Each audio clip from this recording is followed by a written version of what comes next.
अस्सलाम वालेकुम दोस्तों, क्या हाल चाल है। मैं हूं मिस्टर खान और आप देख रहे हो कौन क्या है। तो दोस्तों ये है मिडल ईस्ट और ये मिडल ईस्ट जिसमें हमेशा से वार चलती आ रही है, वार चल रही है और वार चलती रहेगी। तो ऐसी क्या रीजन है, वो रीजन भी आपको बताता हूं और उसके बाद मैं आपको ये पहले बता देता हूं कि मिडल ईस्ट के अंदर कितने कंट्रीज आते हैं, कौन कौन से कंट्री आते हैं। तो पहले मैं आपको यहां पर यह बता देता हूं। देखो नंबर 1 पर यहां पर Yemen, Oman, UAE, Qatar, Bahrain, Kuwait, Saudi Arabia, Jordan, Israel, फलस्तीन, Egypt, Lebanon, Syria, Turkey, Iran and Iraq. ये जो टोटल 16 कंट्री हैं, यहां पर अगर आप इसराइल को निकालो तो 15 बनते हैं, वरना ये 16 कंट्रीज बनते हैं जो कि मिडल ईस्ट में आते हैं। यहां पर आप देख सकते हो। और अभी मैं आपको बताता हूं कि मिडल ईस्ट के अंदर जो वार है वो हमेशा से क्यों चलती आ रही है और अभी के टाइम पर क्यों चल रही है और ये चलती रहेगी क्यों।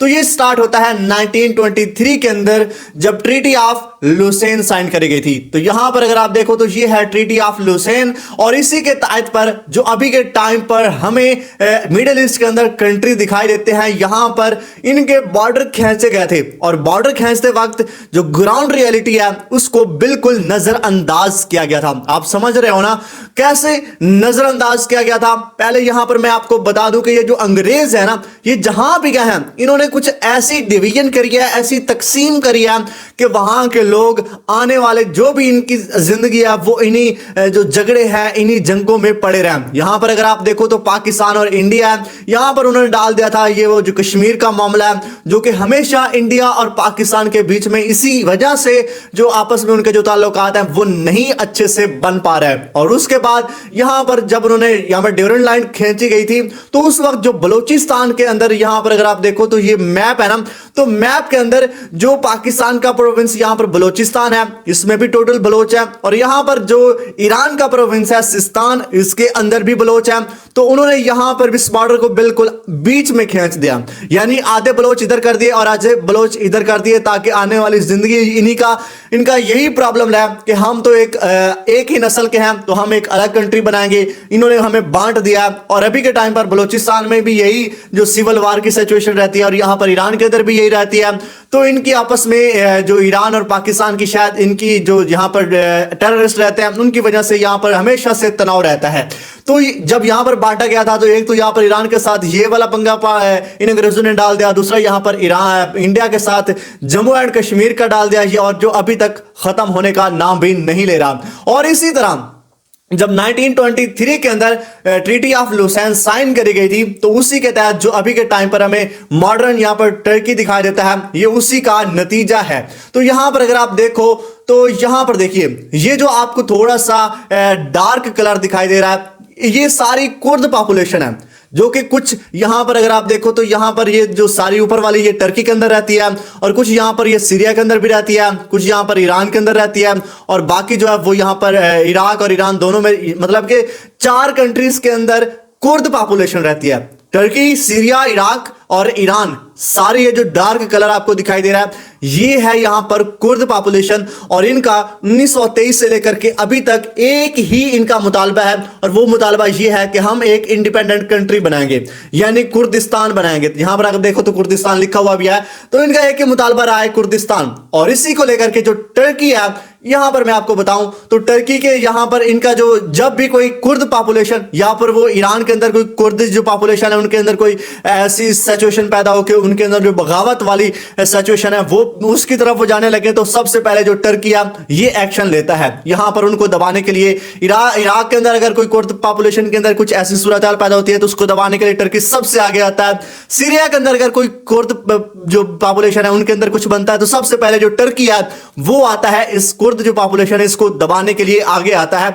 और इन कुर्द पॉपुलेशन की सिर्फ एक ही डिमांड है कि हम एक इंडिपेंडेंट कंट्री बनाएंगे। और यहां पर मैं आपको यह भी बताता चलूं जो टर्की है ये सबसे आगे क्यों आता है, तो मैं यहां पर आपको बता दूं कि यहां पर जो सारा ये वाला एरिया है ना, यहां पर रहती है कुर्द पॉपुलेशन और कुर्द पॉपुलेशन होने की वजह से यहां पर जो टर्की के जो बड़े रिवर हैं यूफ्रेट्स और टिग्रिस, वो उसी कुर्द पॉपुलेशन से निकलते हैं। और कुर्द पॉपुलेशन के अंदर जो टर्की के बहुत बड़ा उन्होंने डैम बना रखा है, यहाँ पर बहुत बड़ा डैम बना रखा है। वो इतना बड़ा डैम है यहाँ पर कि उसको भरने में पूरा 1 महीना लग जाता है। और वो जो सारे, और वो उसी की वजह से टर्की की जो इलेक्ट्रिसिटी है वो सारा कुछ चल रहा है। और अगर यहाँ पर कुर्द पॉपुलेशन बगावत करती है तो टर्की को उसका बहुत नुकसान होगा, बाकी कंट्रीज की निस्बत उसको टर्की का ज्यादा नुकसान होगा। इसीलिए टर्की सबसे पहले उनको दबाने के लिए आगे आता है। और ये तो डिवाइड हुई थी क्योंकि इनको बीच जो कुर्द पॉपुलेशन थी उनको सभी में बांट दिया, यहाँ पर टर्की में भी, सीरिया में, इराक, ईरान,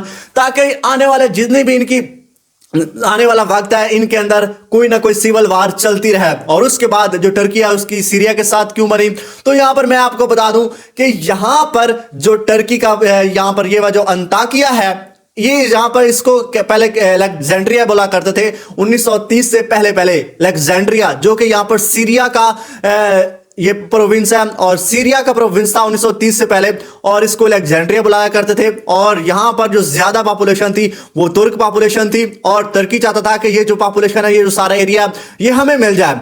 तो सीरिया, क्योंकि यहां पर डिवाइड कुछ इस तरह से किया गया था, जो टर्की तुर्क पॉपुलेशन थी उसको किसी और के साथ मिला दिया, और जो कुर्द पॉपुलेशन थी उसको वैसे बांट दिया।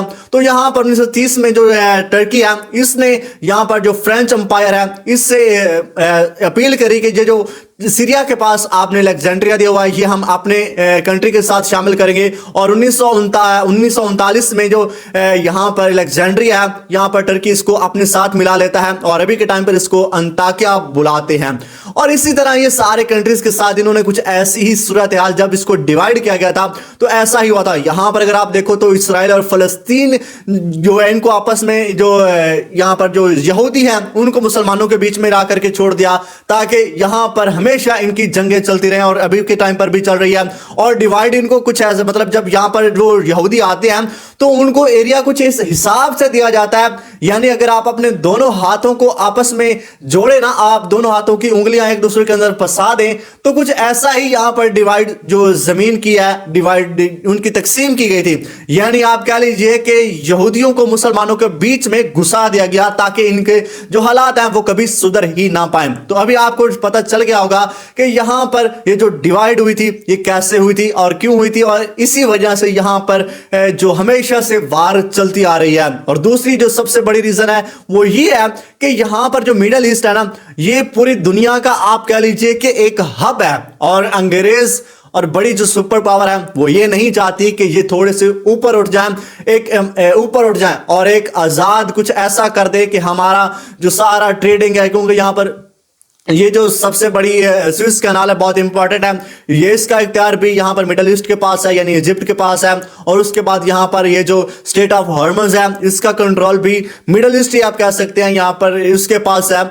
तो वो नहीं चाहता कि हम इनको ऊपर उठने दें, हमेशा इनको वार के अंदर ही वो रखता है, ताकि इनकी जो इकोनॉमी है वो बेहतर ना हो सके। तो अभी आपको इसके बारे में पता चल गया होगा कि इसके अंदर हमेशा से वार क्यों चल रही है और क्यों चलती रहेगी। तो उम्मीद है कि आपको इस वीडियो में बहुत कुछ सीखने को मिला होगा। तो वीडियो को लाइक करो, चैनल को सब्सक्राइब करो। मिलते हैं ऐसी ही एक और वीडियो में, तब तक अपना बहुत सारा ख्याल रखिएगा।